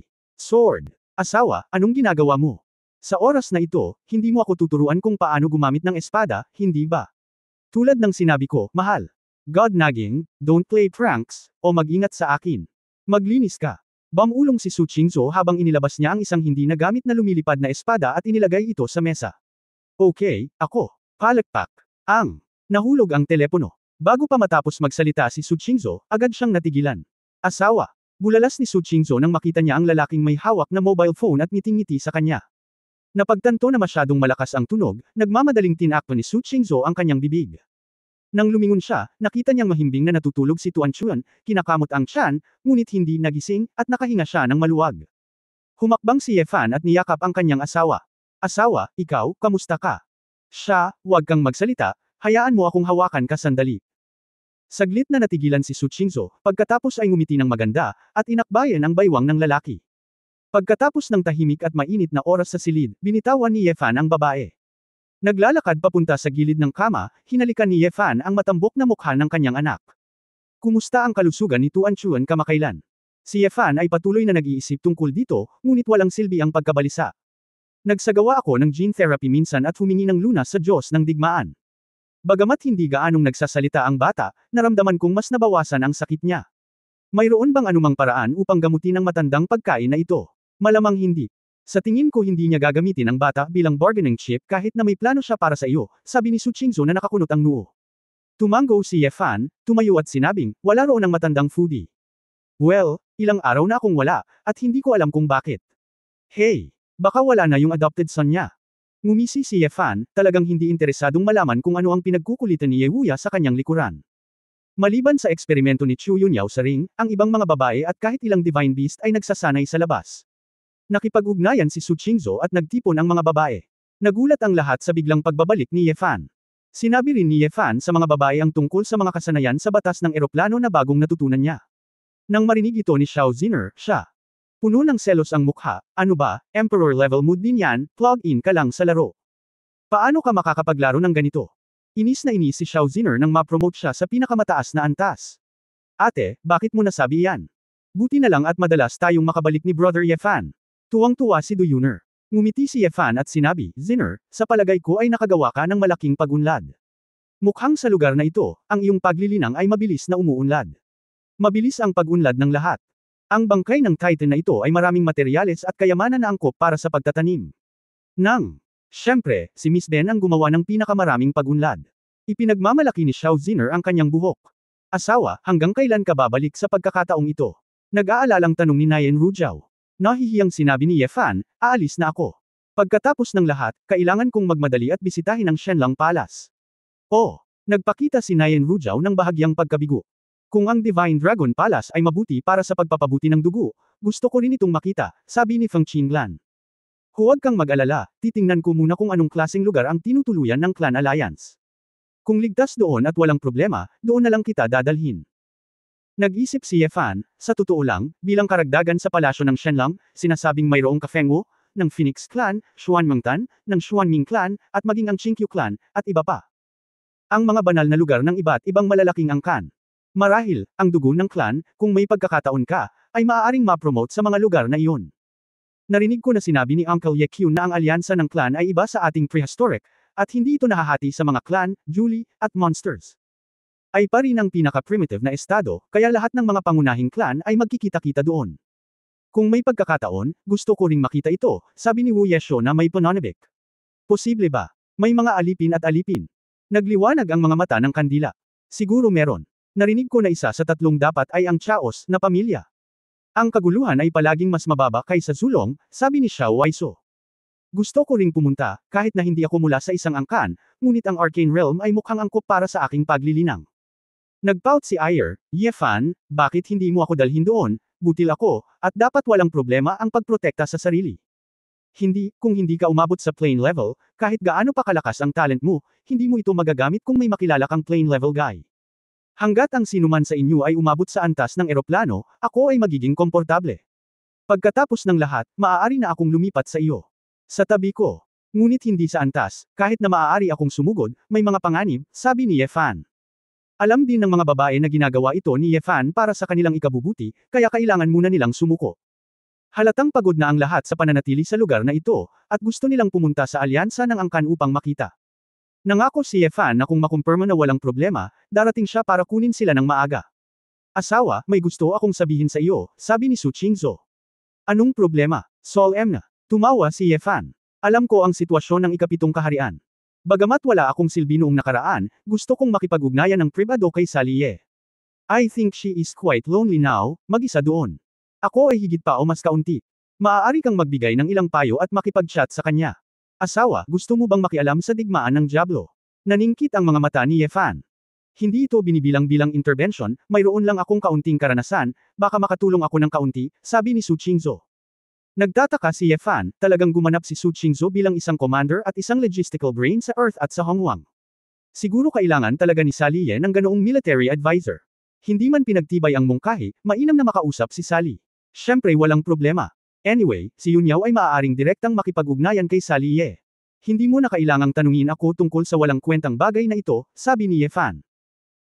Si Sally Ye ang puso at kaluluwa mo, paano kita maiiwasan at mabibigyan siya ng ideya? Binigyan ni Su Qingzhou ng puting tingin ang lalaki. Haha, hindi, ikaw ang buong puso ko, malabong tugon ni Ye Fan. Matapos halos makipag-chat sa mga babae, tumigil si Ye Fan sa pagkaantala at bumalik sa Earth. Natagpuan niya ang kanyang sarili na hindi makapunta ng direkta sa alyansa ng angkan. Dahil, kahit na hindi niya pansinin ang distansya, wala siyang ideya kung saan ang alyansa ng clan, kung ano ang hitsura, o kung ano. Kahit na, managinip ka, kailangan mong malaman kung ano ang lugar upang, managinip. Ngunit hindi nag-alala si Ye Fan, dahil kailangan lang niyang hanapin si Zhou Wangxian at iba pang mga lalaki mula sa espesyal na misyon. Magtanong tungkol sa lokasyon ng alyansa ng angkan, tingnan ang mga larawan, at iba pa. Kung mayroon kang pangkalahatang pag-unawa, maaari mong mahanap ito. Sa sandaling umalis si Ye Fan, nagsimulang magsanay muli ang mga babae. Hindi nagmamadali si Su Qingzhou, pumunta siya sa laboratorio ni Chu Yunyao at tinanong ang contact information ni Sally Ye. Gagamitin mo ba ang Seventh Kingdom bilang test item?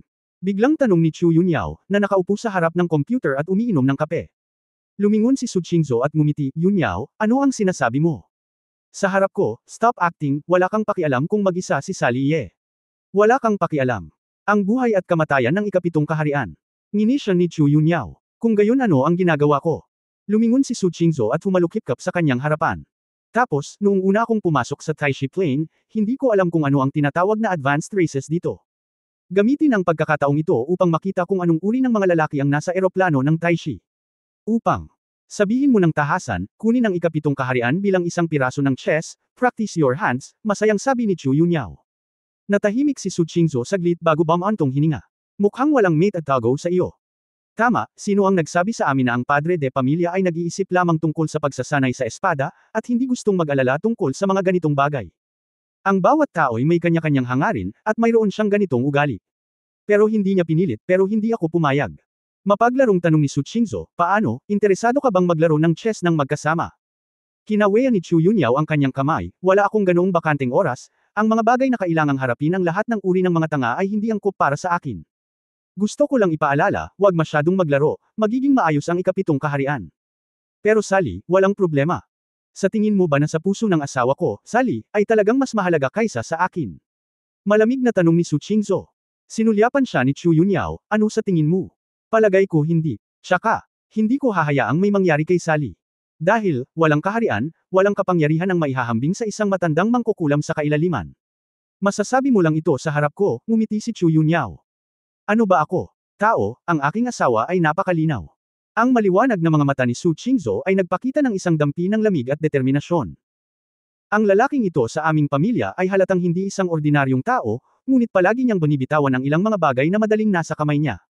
Espada ang Diyos, hindi ang kanyang katapusan, tutulungan ko siyang maging tuktok ng mga Diyos. Kabanata 2839 ang templo ay hindi nakikita. Lupa. Matapos bumalik si Yefan isa-isa, naging mas emosyonal siya na talagang praktikal ang panuntunang ito. Sa katunayan, hanggang ngayon, hindi niya lubos na naiintindihan kung paano niya ito ginawa. Parang bigla ang talento na hindi maipaliwanag. Ito ay maaaring direktang nauugnay sa katotohanan na ang wika ay isang, mababang antas, na produkto. Tulad ng musika, ang mga kantang direktang makakaantig sa puso ng mga tao ay kadalasang hindi nangangailangan ng mga lyrics, at magiging sikat na mga kanta ang mga ito sa paglipas ng panahon. Hindi mo alam kung tungkol saan ang kanta, hindi mo kailangan ng lyrics para ilarawan ito. Hanggat naririnig mo ito, mararamdaman mo ang lahat ng uri ng damdamin at tatama sa kaibuturan ng iyong kaluluwa. Nadama ni Yefan na ang batas ay mas mataas kaysa sa mga salita, tunog, larawan, at iba pa. Ang wika ng mababang antas ng sibilisasyon ay hindi mabibigyang kahulugan ng mataas na antas ng sibilisasyon. Kaya, walang paraan upang ipaliwanag ito ay gagawin. Isang paglipat, dumating si Yefan sa Tianxing Island.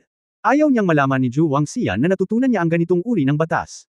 Kaya lumabas ako sa isang hidden magic weapon store. Ang lumilipad na bangka ng Human Alliance ay hindi pa lumilipad at bumalik. Pagkatapos ng lahat, kahit nasakupin ng mga demonyo ang lupa, hindi nila sila itataboy. Ito ay wala ng iba pa, ngayon ang pinakamataas na antas ng Earth Alliance ay nagsimulang magtrabaho kasama ang Third Kingdom. Natagpuan ni Yefan si Zhu Wangxian sa hotel. Bagamat ang taong ito ay may kinalaman kay Satanas, hindi siya isang taksil sa sangkatauhan. Ang ginagawa lang niya ay kung paano i-maximize ang mga benepisyong ipinagpalit para sa lupa.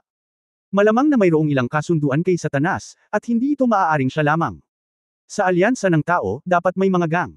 Gayunpaman, tila talagang nagmamalasakit siya kay Feng Buyo. Sa oras na ito, nasa kafe talaga siya ng hotel, inaaliw si Feng Xiuyu at sinasabi sa batang ito na huwag masyadong malungkot. Panginoong Sword God. Tumayo si Zhu Wangxian nang lumitaw si Yefan, bakit ka naririto bigla?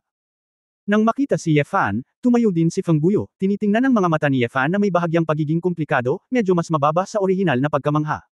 May gusto akong itanong sa iyo, sabi ni Yefan. Oh, tungkol ba ito sa alyansa ng angkan? Sabi mo hahanapin mo ang iyong ama, tumawa si Zhu Wangxian. Kinagat ni Yefan ang bala at tumango, ngunit wala siyang pakialam kay Ye Longyuan. Bahagyang kumislap ang mga mata ni Feng Wuyo, nag-iisip. Don't say anything, kanina lang sinabi ng matanda, malayo pa ang mararating mo. Natural na makakalimutan mo ang ganoong klase ng babae sa loob ng ilang araw. Bumalik ka at maglinis, babalik na tayo. Salamat Elder Joe, pagkatapos ay aalis na ako. Lord Sword God, magre-retiro na ang junior na ito. Binati rin ni Feng Buyo si Yefan ng napakagalang, at pagkatapos ay tahimik na umalis. Tumingin si Yefan sa likod ng batang ito at naramdaman niyang medyo iba ang lalaking ito. Panginoong Espada Diyos, mangyaring umupo. Haha, maraming nangyari sa pagkakataong ito. Kung nasaktan ko ang Sword God, patawarin mo sana ako. Binuhusan ni Zhu Wangxian si Yefan ng isang tasa ng tsaa. Humingi ako ng tawad sa Sword God sa pamamagitan ng pagpapalit ng tsaa sa alak. Hindi ito para masaktan, at ang iyong orihinal na intensyon ay hindi laban sa akin. Ikaw ito, nabigo si Satanas na kunin ang lupa, at matagumpay pa ring naiugnay ng pangalawa at pangatlong hari ng demonyo ang pagbara. Ikaw at ang mga tao sa likod mo ay dapat na mabaygo. Tama, nakangiting sabi ni Ye Fan. Haha, ang unang Demon King ay makapangyarihan, ngunit hindi niya tayo mga tagasunod. Ito ay walang iba kundi ang pagkuha ng kung ano ang kailangan nila, paglalayo sa planetang ito mula sa alyansa at pagkakaroon ng isang kritikal na geographical na lokasyon, at paggawa ng isang deal. At ang susi na ito, sa katunayan, ay hindi masyadong mahalaga sa ating mga tao kumpara sa mundo ng demonyo. Sa makatuwid, umaasa tayong mapakinabangan ng mga interes ng planetang ito. Sayang lang, at medyo maikli, at kulang ang resulta. Ngunit bahagi nito ay ang sariling hukbo ni Satanas, na nabigong talunin ng Demon Whale Army habang wala si Delphi. Kaya, walang karapatan si Satanas na sisihin tayo, pare-pareho tayo. Tumanggo si Ye Fan, handa na sa wakas ang matandang ito na sabihin ang totoo. Sa katunayan, alam na alam nila na ang mga demonyo ay hindi talaga mga kanibal, mas sibilisado pa sila kaysa sa mga tao, at hindi sila magiging napakahusay kung sila talaga ang mamamahala sa lupa. Ang mga matuwid na pananalita noon ay pawang mga dahilan. Sa katunayan, ang digmaan sa pagitan nina Satanas at Jeros at Ailaris ay nagsasangkot ng higit sa 20 estratehikong antas ng mga general ng demonyo. Ang mga estratehikong antas na ito, kasama ang kanilang mga hukbo ng demonyo, ay nagbukas ng mahabang linya ng labanan sa malawak na kalangitan, at tinatayang kahit sila mismo ay hindi alam.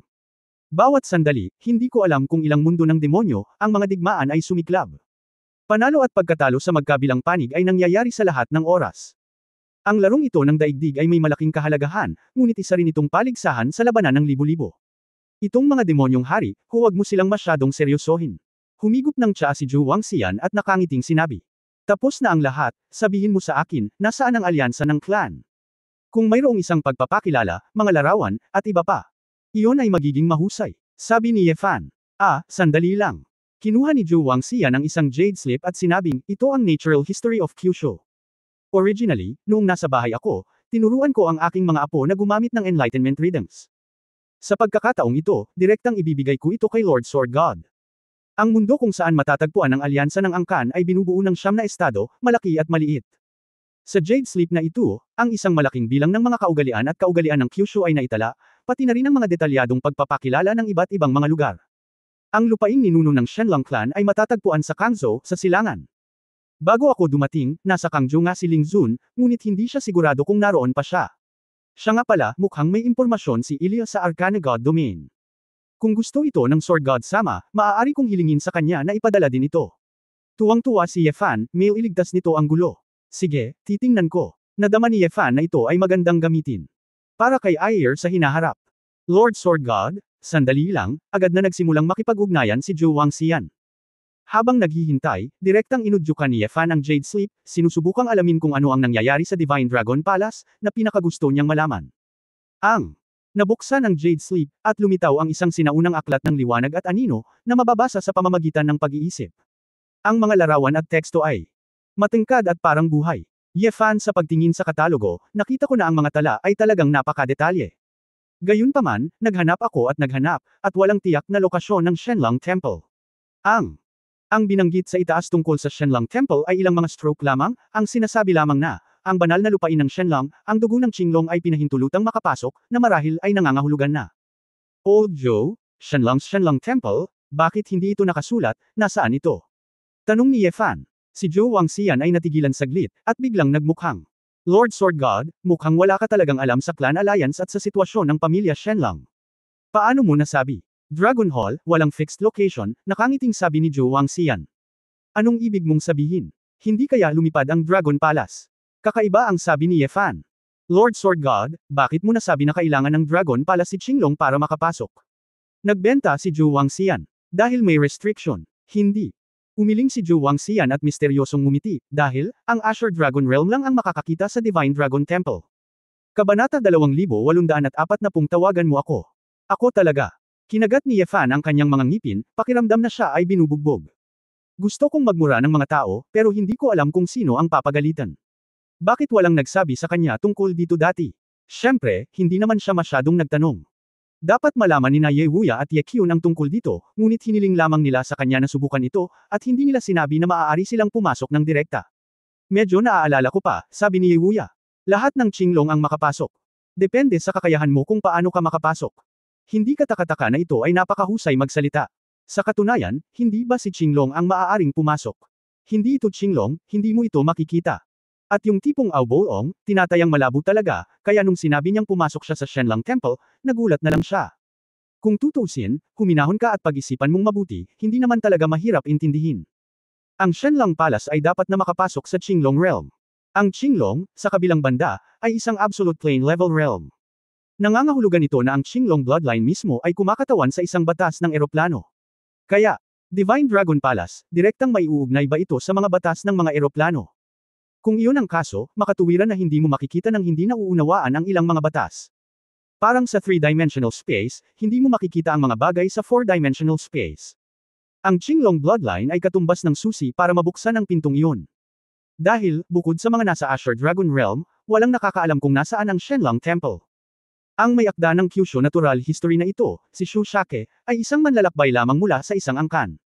Siya ay hindi isang makapangyarihang Azure Dragon, kaya paano niya malalaman kung ilang Shenlang ang naroon? Bagay sa templo. Sa katunayan, hindi lamang ang Shenlang clan, ngunit ang mga banal na lugar ng iba nating mga clans ay kailangang maabot ang isang tiyak na antas bago nila ito makita. Hindi pa ako nakakapunta sa Chifengwo at Leishen Mountain. Ngunit maaari akong pumunta sa Xuanming Pond ng aming Xuanming clan. Hindi ko talaga alam kung saan ang lugar na iyon, ngunit ang alam ko lang ay matatagpuan ito sa aming ancestral hometown ng Mingzhou. Pero kahit sabihin ko kung saan, kung wala sa realm ang bloodline, hindi makikita o mahahawakan. Nang magpaliwanag si Zhou Wangxian, nagdala si Ilya ng isang kristal na butil mula sa arcane realm. Tulad ng Jade Sleep, ang crystal beads ay ang recording props na gustong gamitin ng mga mage. Matapos kunin ni Ye Fan ang mga bagay, hindi siya tumigil ng mahabang panahon. Direkta siyang nakahanap ng isang lugar at maingat na binasa ang Kyushu Natural History. Pagkatapos magkaroon ng blueprint sa kanyang isipan, nahulog si Ye Fan sa aking pag-iisip. Ang plano ko ay orihinal na direktang pumasok sa Shenlang Temple. Ako, sumulong sa templo, at pagkatapos ay puwersahang naging isang asol na dragon. Ngunit ngayon ay mayroon na akong espada at tapang, ngunit hindi ko mahanap ang templo. Ano ang dapat kong gawin? Pumili ng ibang paraan ng paglilinang. Biglang naalala ni Ye Fan ang banal na Dragon Jade Talisman na binanggit ni Yehuya. Pagkuha, nilabas ang pinong anteng-anteng ng Jade, marahang hinaplos ni Ye Fan. Ang liwanag ng Jade ay dumadaloy, ang buong katawan ay malamig at basa, at ang pagkakayari ay walang kapantay. Sabi ng matandang Fude, kunin ang Jade Talisman na ito at pumunta sa Shenlang Clan ng Clan Alliance, baka magkaroon ng hindi inaasahang ani. Maaaring ang bagay na ito ay may espesyal na gamit. Maaari mo bang mahanap ng direkta ang Dragon Palace? Kalimutan mo na, subukan muna natin at tingnan natin kung ano ang mangyayari. Naramdaman ni Ye Fan na walang oras na dapat sayangin, kaya nagpa siya siyang direktang lumipat sa Kangzhou.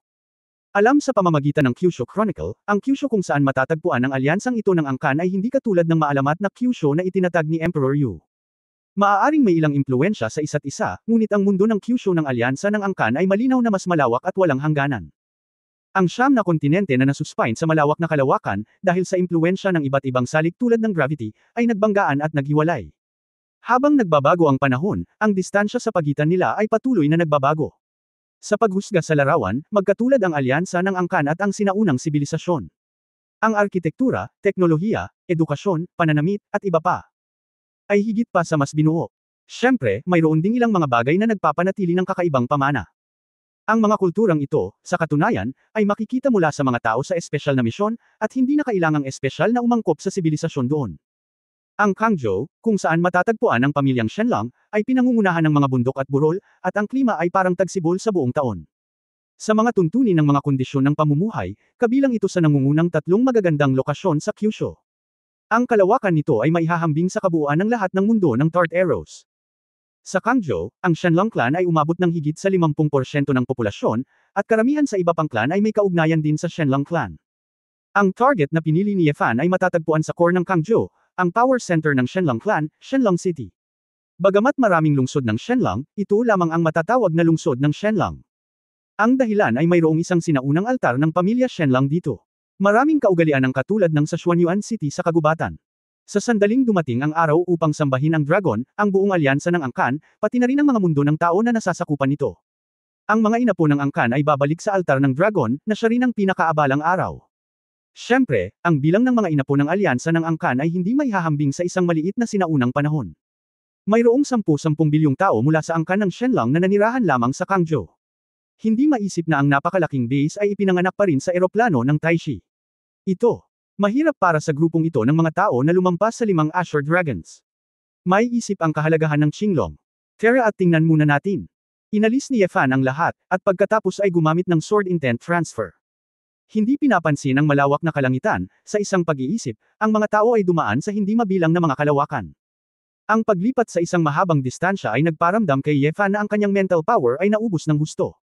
Tila ang paglilipat na ito ay hindi walang limitasyong paggamit. May amoy ng metal at medicinal herbs sa hangin. Maingat na tumingin si Yefan sa paligid at nakitang pumasok siya sa isang bodega. Pinalitan niya ito ng nakaimbak na flying sword. Sa paligid dito, mayroong iba't ibang espiritual na kasangkapan, mahiwagang sandata, at ilang panggamot na gamot para sa paglilinang. Sa ilan sa mga kagamitan, nakasulat na sila ay kabilang sa Kyushu Academy, Shenlongcheng District. No wonder ang ingay sa labas, kaya pumasok na ako sa school. Ang Kyushu Academy ay ang pinakamalaking institusyon sa buong alyansa ng Angkan. Mula pagkabata, hanggang sa pagtanda, at kahit na mas mataas na antas ng pag-aaral, may mga paksang itinuturo. Kahit sa Chaos Realm, marami pa rin sa kanila ang college trainees. Bilang ang talent training at reserve institution ng Clan Alliance, ang Dean ng Kyushu College ay palaging nangungunang powerhouse. Ang kasalukuyang dekano ay isa sa tatlong ganap, ang powerhouse ng Chaos Family, ang pagbabalik ng emperador. Bagamat hindi talaga makasali si Daizegui sa napakaraming pamamahala sa kolehiyo, ang paghawak lamang sa titulong ito ay nagpapakita ng espesyal na katayuan ng Kyushu College. Tulad ng inaasahan sa isang paaralan sa eroplano ng Taisei, ito ay talagang mayaman. Ang pinakamababa ay ang lumilipad na espada, na isang espiritual na sandata. Ito pala ay ginagamit ng mga estudyante sa klase. Itinutulak ni Yefan ang pinto para lumabas, ngunit may ilang estudyante ang pumunta sa harapan niya. Palihim na sinabi ni Yefan na hindi ito mabuti, hindi ba siya ituring na isang magnanakaw? Bagamat hindi mahalaga, ito rin ay nakakagulo. Pero bago pa siya makapag-react, tinuro siya ng nangungunang babaeng estudyante na naka-white military uniform na may pulang laso at nagtanong muna. Saang klase ka ba galing? Bakit gusto mong sumilip pagdating mo? Bilasan mo maglipat ng gamit, gusto mo bang tamad? Tumingin si Yefan sa paligid at itinuro ang sarili, tinawag mo ako. Pagtatapos ng kabanatang ito. For more updates, click on the notification bell.